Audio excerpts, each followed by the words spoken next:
Well, dreams, they feel real while we're in them, right? It's only when we wake up that we realize something was actually strange. If this is my dream, why can't I control this? Because you don't know you're dreaming! Wake me up! Wake me up! Ini adalah cuplikan film Inception. Tentu banyak dari kalian pernah nonton film ini. Film yang bercerita tentang orang-orang yang mampu mengontrol mimpi. Let me ask you a question. You never really remember the beginning of a dream, do you? Di adegan ini, Ariadne, salah satu tokoh di film ini, tidak menyadari kalau dirinya sedang bermimpi. Kalau saja tidak diberitahu oleh Cobb, tokoh utama yang diperankan oleh Leonardo DiCaprio. We're dreaming? You're actually in the middle of the workshop right now, sleeping. This is your first lesson in shared dreaming. Cobb sengaja menyadarkan Ariadne di dalam mimpinya supaya bisa dilatih untuk mengontrol mimpi. Salah satunya untuk bisa memanipulasi bangunan-bangunan di dalam mimpi, karena dia sedang direkrut untuk menjadi seorang arsitek mimpi. Hal itu dilakukan supaya Ariadne bisa membantu Cobb untuk menjalankan satu proyek yang sangat besar, yaitu mendoktrin pikiran seseorang melalui mimpi, yang kemudian disebut Inception. What do you want from us? Inception.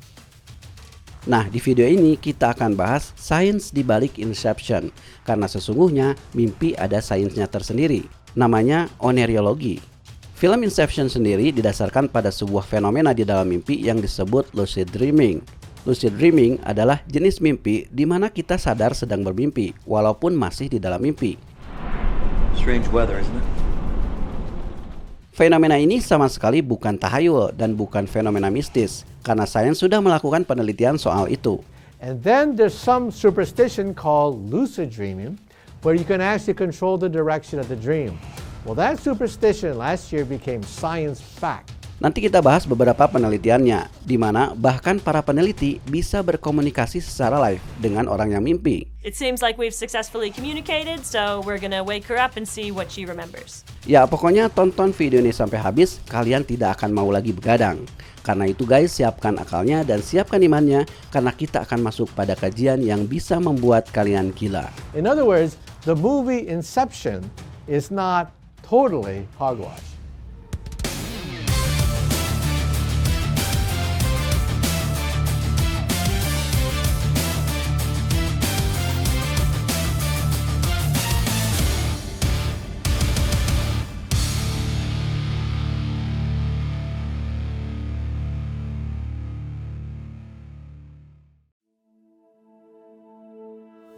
Selama ribuan tahun, manusia mencoba membuka tabir mimpi.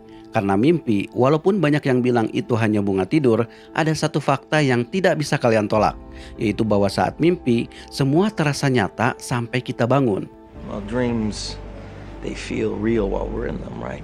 It's only when we wake up that we realize something was actually strange. Fakta inilah yang membuat Zhuangzi, filosof terkenal dari Cina, pernah bermimpi menjadi kupu-kupu. Dan saat dia terbangun, ia bertanya-tanya, apakah saya yang bermimpi jadi kupu-kupu atau kupu-kupulah yang bermimpi jadi saya? Memang kedengarannya konyol, tapi itulah gambaran betapa sulitnya para ahli filsafat menjelaskan fenomena mimpi. Karena saat mimpi, semua terasa nyata sampai sulit membedakan antara mimpi dan kenyataan. Sampai René Descartes, filosof Perancis yang sangat dihormati di Barat, mengatakan bahwa mimpi membuat kita mempertanyakan realitas. Karena semua indera kita bekerja saat mimpi. Kita bisa melihat, mendengar, menyentuh. Lalu bagaimana kita memastikan bahwa hidup kita saat bangunlah yang sebenarnya? Jangan-jangan mimpilah kenyataan yang sebenarnya. Don't you think I can tell the difference? If this is my dream, why can't I control this? Because you don't know you're dreaming! Nah, kajian-kajian filosofis semacam inilah yang kemudian mempengaruhi dunia modern sehingga memunculkan teori tentang dunia simulasi. Have you ever had a dream, Neo, that you were so sure was real? Seperti yang ada di film The Matrix, bahwa kehidupan Neo yang selama ini ia jalani hanyalah ilusi, karena selama ini dia ternyata hidup dalam simulasi komputer. Maka untuk keluar dari sana, dia harus dibangunkan. This isn't real. What is real? Ya, tapi anggaplah semua itu hanya teori. Pertanyaannya, mengapa kita bermimpi? Sigmund Freud, mbahnya psikologi, pernah membuat buku berjudul The Interpretation of Dreams tahun 1899. Dia mengatakan dalam bukunya bahwa mimpi sebenarnya adalah keinginan terselubung kita di alam bawah sadar kita. Kalau kalian pernah mendengar teorinya tentang psikoanalisis, Freud membagi kepribadian manusia menjadi 3, id, ego, dan superego. Id adalah hasrat atau keinginan kita yang tidak bisa tidak harus terpenuhi, karena itu adalah insting kita. Sedangkan ego adalah pikiran rasional kita yang mengontrol cara kita memperoleh keinginan itu. Sedangkan superego adalah moralitas kita yang membatasi keinginan-keinginan itu supaya tidak berbenturan dengan norma atau nilai-nilai tertentu. Nah, dalam kehidupan nyata, ketiga hal itu akan selalu mengalami konflik. Id selalu ingin terpenuhi, sementara ego dan superego berusaha mengendalikannya. Tapi berbeda kondisinya ketika kita mimpi. Ego dan superego seakan menghilang. Dan itu dikonfirmasi oleh sains, bahwa ketika kita tidur, bagian otak rasional kita atau yang disebut dengan prefrontal cortex itu tidak aktif. Begitu juga dengan orbitofrontal cortex, bagian yang berhubungan dengan superego, itu juga tidak aktif. Yang aktif hanyalah amigdala, bagian otak yang berhubungan dengan ID atau insting. And that certain parts of the brain are shut off when you dream. First of all, your prefrontal cortex is basically shut off, it's quiet. Your orbital frontal cortex, that is your conscience, is also shut off. What is active when you dream is your amygdala. And what does your amygdala govern? Fear and emotions. Dengan tidak hadirnya ego dan superego, id seolah keluar dari penjara dan mengekspresikan semua keinginannya yang tidak terpenuhi. Bahkan saking bebasnya, kita bisa melakukan hal-hal yang tidak masuk akal. Yaitulah mimpi dalam teori psikologinya. Tapi bagaimana dengan sains? Sains tentu bersifat objektif. Sains tidak mengurusi soal tafsir mimpi seperti yang dibicarakan ahli agama, ahli filsafat, atau psikologi. Tapi ini yang menarik. Sains bisa menunjukkan apa yang terjadi pada otak dan tubuh kita selama kita mimpi. Dan ini lebih penting. Mungkin selama ini kalian menganggap tidur itu aktivitas pasif. Tubuh seolah tidak melakukan apa-apa, hampir seperti mati. Tapi sains menunjukkan hal yang sebaliknya. Why do we abandon sleep in our thoughts? Well, it's because you don't do anything much while you're asleep, it seems. You don't eat, you don't drink, and you don't have sex. Well, most of us anyway. And so therefore it's a complete waste of time, right? Wrong. Pada tahun 50-an muncul sebuah jurnal tentang mimpi berjudul Gerak Mata yang Teratur dan Fenomena yang Menyertainya Selama Tidur. Jurnal ini ditulis oleh 2 orang peneliti, yaitu Eugene Aserinsky dan Nathaniel Kleitman. Mereka berdua dianggap sebagai ilmuwan pertama yang meneliti tidur secara sains dan yang paling besar kontribusinya. Karena melalui jurnal inilah mereka menemukan apa yang disebut dengan REM, Rapid Eye Movement. Jadi dalam penelitiannya mereka mengatakan bahwa ada satu fase dalam tidur yang cukup aneh. Fase di mana mata kita bergerak-gerak walaupun tertutup. Dan dalam fase ini otak kita aktif seperti bangun. Fase ini kemudian disebut REM. Nah, pada fase inilah kita bermimpi. Dari mana tahunya? Untuk meneliti tidur, para peneliti menggunakan 2 macam alat, yaitu EEG dan EOG. EEG adalah elektroencephalogram, alat untuk mengukur aktivitas listrik di otak. Sedangkan EOG adalah elektrookulogram, alat untuk mendeteksi gerakan mata. EEG menggunakan sensor yang ditempel di kepala, sedangkan EOG menggunakan sensor yang ditempel di sekitar mata. 2 jenis sensor ini kemudian terhubung dengan pena yang akan bergerak-gerak untuk menuliskan gelombangnya ketika mendeteksi sinyal dari otak dan mata kita. Dalam versi modern, tentu alat ini menggunakan komputer. These 2 pens record eye movements to the left and right, and these 2 register eye movements up and down. Look up, down, down. Nah, melalui gelombang-gelombang inilah para peneliti menemukan fase yang disebut REM tadi, di mana tiba-tiba gelombang otaknya berubah drastis dan mata kita bergerak-gerak. Dan hampir semua pasien yang dibangunkan dalam fase ini, mereka mengaku bermimpi. Here are some more eye movements appearing now fairly regularly here on the EEG, and I'm going to go awaken Denise and see if we can get some recall. Denise, just sit up and try to remember what was going on before I came in. I was dreaming about school. And I was with this other guy, I had a new teacher, and I was flunking the grades, so that's how I know. Percobaan ini tidak hanya dilakukan sekali, tapi berulang-ulang selama tidur 8 jam. Ketika mereka menemukan fase REM lagi, mereka langsung membangunkannya lagi dan menanyainya apakah mereka bermimpi. Took me back to my high school days. I was at a Shakespeare festival. Saking seringnya percobaan ini dilakukan, para ilmuwan bahkan bisa menebak kapan seseorang akan mimpi. The first rapid eye movement period generally occurs about 60 minutes after the onset of sleep, so we should expect a dream at about 1 o'clock. Nah, dari sekian banyak penelitian, maka para peneliti menyimpulkan bahwa tidur yang normal itu akan melalui 4 tahapan, di mana semakin masuk ke tahapan berikutnya, tidur semakin dalam yang dicirikan dengan frekuensi otaknya semakin turun. Tapi begitu masuk ke fase REM, frekuensi otak kita tiba-tiba naik hampir seperti bangun. Disitulah terjadi mimpi. The subject is dreaming. There's a burst of eye movements which you probably can see. In a few seconds we will awaken him and see if we can catch a dream. 4 tahapan ini ditambah REM akan berlangsung selama kurang lebih 90 menit dari semenjak kita tidur.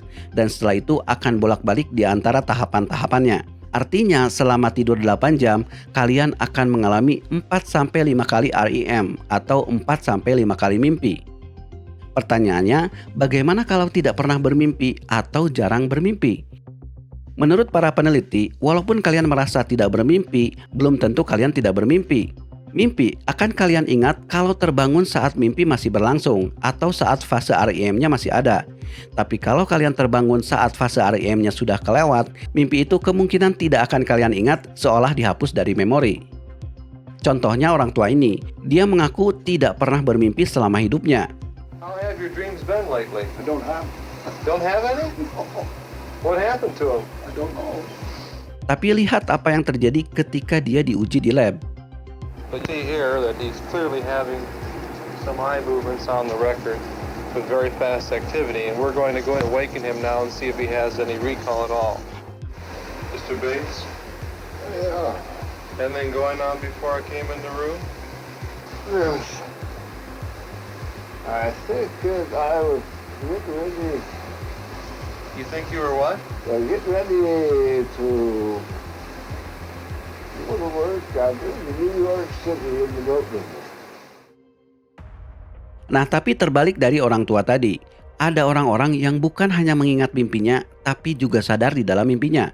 Fenomena ini disebut lucid dreaming, dan ini yang menjadi dasar dari film Inception. Dalam Inception, Cobb dan rekan-rekannya sadar ketika mimpi, bahkan sengaja masuk ke mimpi orang untuk menipunya, untuk mencuri informasi yang tidak mungkin diceritakannya saat dia bangun. Tell us what you know! Tell us what you know now! Kecuali orang itu pun sadar ketika mimpi, hancur sudah rencana Cobb. Which means I'm not lying on my carpet in my apartment. I'm still dreaming. Nah, lucid dreaming bukan mitos, bukan fenomena mistis. Banyak orang yang bisa melakukannya karena lucid dreaming bisa dilatih. Orang-orang Buddha di Tibet sudah melakukannya sejak ribuan tahun yang lalu. So special on the lucid dream, those 5 consciousness, when strong with that consciousness, then sometimes you have your own experience, very strong awareness, and it is the beyond your own principal mind. We call it is the principal mind, which is always, it is running. Tapi apakah lucid dreaming ini bisa diuji di lab? Bisa, bahkan para peneliti bisa mengkondisikan seseorang supaya mengalami lucid dreaming.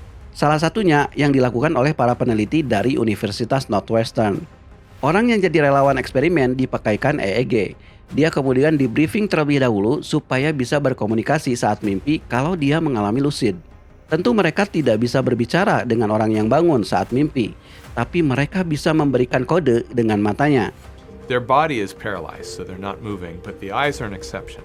Yang menarik adalah kode yang harus ia berikan adalah jawaban dari soal matematika. Where 1 is moving left, right once, 2 is moving twice, 3 moving 3 times, and so forth. Si subjek kemudian disuruh masuk ke kamar yang dilengkapi lampu merah dan speaker. Sesaat sebelum tidur atau saat subjek mengantuk, peneliti kemudian berusaha mempengaruhi subjek supaya dia sadar ketika mimpi. As you notice the signal, bring your attention to your thoughts and notice where your mind has wandered. Dan si subjek pun tertidur.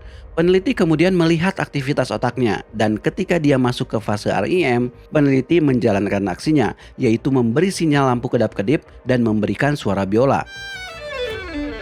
Lalu peneliti memberikan soal matematika pada subjek seperti yang diajarkan saat bangun. 2 + 1. Dan benar saja, dia melirik kiri kanan sesuai dengan jawabannya.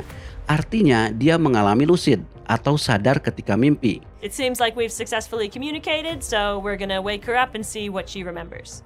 Dan setelah bangun, si subjek menceritakan pengalamannya bahwa ketika si peneliti memainkan lampunya, dia melihat cahaya mati redup di dalam mimpinya dan melihat ada soal matematika tertulis di hadapannya. Karena itu dia sadar itu mimpi dan dia harus menjawab soal matematika tersebut. What do you want from us? Inception. Pertanyaan sekarang, bisakah kita melakukan inception? Inception dalam film Inception artinya menanamkan ide di kepala seseorang melalui mimpi. The seed that we plant in this man's mind will grow into an idea. This idea will define him.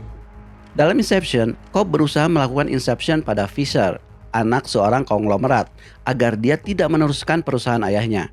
I specialize in a very specific type of security. Subconscious security. You talking about dreams? Nah, apakah kita juga bisa melakukan itu? Jawabannya bisa. Tapi tidak dari dalam mimpi seperti yang dilakukan oleh Cobb. Kita bisa melakukannya dari luar. Salah satunya dalam eksperimen berikut. Subjek yang menjadi relawan eksperimen sebelumnya dites menggunakan memory game. Disuruh menebak 4 jenis gambar, bangunan, binatang, wajah, dan barang-barang kecil seperti pinset. Mereka disuruh menebak di mana posisinya. Setelah itu, si subjek dipasangi selang yang nantinya akan dikirimkan bau tertentu saat tidur. Lalu dia disuruh tidur di dalam mesin MRI agar otaknya bisa di-scan. Ketika si subjek tidur, peneliti mengirimkan wangi kayu cemara. Mengapa harus kayu cemara? Menurut peneliti, wangi tertentu biasanya berhubungan dengan memori tertentu. Wangi kayu cemara biasanya memunculkan memori tentang binatang, sedangkan wangi bunga mawar biasanya memunculkan memori tentang rumah atau bangunan. Peneliti juga memperhatikan aktivitas otaknya melalui hasil scan dari MRI. Dari situ, peneliti tahu bahwa ada bagian otak yang aktif ketika dikirimkan wangi kayu cemara. Setelah bangun, si subjek kemudian disuruh memainkan lagi game yang tadi. Dan kali ini ternyata dia bisa mengingat lebih baik pada objek-objek binatang. Artinya si peneliti berhasil melakukan inception pada subjek saat tidur. Hal ini pun pernah dilakukan pada perokok. Perokok dikirimkan bau rokok yang dicampur dengan bau telur busuk. Dan ternyata kebiasaan merokoknya berkurang tanpa ia sadar bahwa pikirannya telah dimanipulasi saat mimpi dengan bau telur busuk. Nah, jadi eksperimen-eksperimen ini membuktikan bahwa afirmasi sebelum tidur atau saat tidur itu bukan omong kosong. In other words, the movie Inception is not totally hogwash. Tapi guys, terlepas dari apakah kalian bermimpi atau tidak, poin pentingnya sebenarnya bukan di situ. Poin pentingnya adalah kalian sebaiknya tidur sampai melewati 4 tahapan tadi, sampai mencapai REM. Mengapa? Tahukah kalian bahwa Einstein itu tidur 10 jam sehari, lebih lama dari rata-rata orang normal. Tapi katanya itu yang menjadikannya lebih kreatif dalam memecahkan masalah-masalah rumit seperti matematika dan fisika. Ya, kalian tidak harus tidur selama itu, tapi intinya tidur memiliki fungsi yang sangat krusial bagi otak kita, termasuk di fase REM. Karena di fase ini otak sedang melakukan konsolidasi memori. Apa maksudnya? Perlu kalian ketahui bahwa ingatan di otak kita ada 2 jenis, ingatan jangka pendek dan ingatan jangka panjang, atau short term memory dan long term memory. Short term memory atau ingatan jangka pendek sifatnya sementara. Mungkin kalian masih ingat apa yang kalian baca saat membaca buku, tapi setelah kalian tutup bukunya dan melakukan aktivitas-aktivitas lain, lama-lama kalian lupa apa yang kalian baca. Itu artinya informasi yang kalian dapatkan dari buku masih tersimpan di short term memory. Sama seperti kalian ngetik di Word tapi belum menekan tombol save. Nah, tombol save di otak kita itu ada di satu bagian otak yang disebut hipokampus. Hipokampus lah yang menyimpan memori jangka pendek dan bertugas memindahkannya ke memori jangka panjang. Menariknya adalah hipokampus ini akan bekerja secara efektif ketika kita tidur, terutama di fase REM. Maka penting untuk tidur setelah belajar untuk memberi kesempatan hipokampus bekerja. What we've discovered over the past 10 or so years is that you need sleep after learning to essentially hit the save button on those new memories so that you don't forget. Matthew Walker, pakar otak dari Berkeley, pernah mengujinya pada 2 kelompok orang. Satu yang tidurnya cukup, satu yang tidurnya kurang. 2 kelompok ini awalnya disuruh menghafal beberapa fakta. Lalu kelompok yang satu diizinkan tidur di malam hari, sedangkan yang satunya tidak boleh tidur sama sekali. Apa hasilnya? Ketika besoknya mereka disuruh mengingat apa yang kemarin mereka hafal, sambil diukur aktivitas hipokampusnya di mesin MRI, orang yang tadi tidak tidur ternyata ingatannya turun sampai 40%. And when you put those two groups head to head, what you find is a quite significant 40% deficit in the ability of the brain to make new memories without sleep. Kalau kalian ingin tahu apa akibatnya kalau hipokampus tidak bekerja, tontonlah film Memento. Film yang sutradaranya sama dengan Inception, yaitu Christopher Nolan. Di film Memento, Nolan menggambarkan apa yang terjadi pada orang yang hipokampusnya rusak. Orang itu tidak bisa mengingat lebih dari beberapa menit, sehingga terpaksa dia harus mencatat setiap kejadian. You don't remember saying that. Well, that's the thing. I have this condition. A condition? It's my memory. Amnesia. No. It's different from that. I have no short-term memory. I know who I am. I know all about myself. Since my injury, I can't make new memories. Nah, kata Matthew Walker, kalau kalian terus mengalami gangguan tidur dan sering tidak mendapatkan tidur full sampai 4 tahapan, kondisinya akan sama seperti orang di Memento tadi, sulit mendapatkan memori baru. Then why am I here? I don't know. Why don't you tell me? I don't remember. I have no short-term memory. It's not amnesia. You're the memory guy. How do you know about me? Dan jangan salah, mimpi pun ternyata punya fungsi tersendiri. Kata para peneliti, pada saat kita mimpi, pada dasarnya otak kita sedang melakukan simulasi atas problem-problem yang kita hadapi di siang hari. Mungkin di siang hari kita sulit memecahkan suatu masalah. Saat tidurlah otak kita sebenarnya sedang memutar ulang masalah itu dan mencari hubungan dengan informasi-informasi yang sudah ada sebelumnya. Efeknya adalah mimpi. Our brain would simulate anxieties while we slept to make us better prepared for that feeling in the real world. Sleep, including dream sleep, is associated with an enhanced ability to solve next day problem. Jadi, jangan menyepelekan tidur. Mungkin bagi kalian, tidur sebatas mengistirahatkan tubuh. Tapi menurut para ilmuwan, tidur lebih dari itu. Tidur punya peran penting bagi tubuh dan otak kita, sama pentingnya seperti kita bangun. Karena saat tidurlah, tubuh dan otak kita sedang ditingkatkan. And many of you may not know, but today your body produced cancer cells. What stops those cancer cells from becoming the disease that we call cancer is in part these natural killer cells. And sadly, that's exactly what you don't have if you're not sleeping enough. Bahkan saat mimpi, otak dites untuk bisa lebih kreatif. What's turned out to be really exciting is that our ability to come up with novel solutions to complex problems is hugely enhanced by a night of sleep. In fact, it's been estimated to give us a 3-fold advantage. Jadi mulai sekarang, jangan begadang kalau tiada artinya.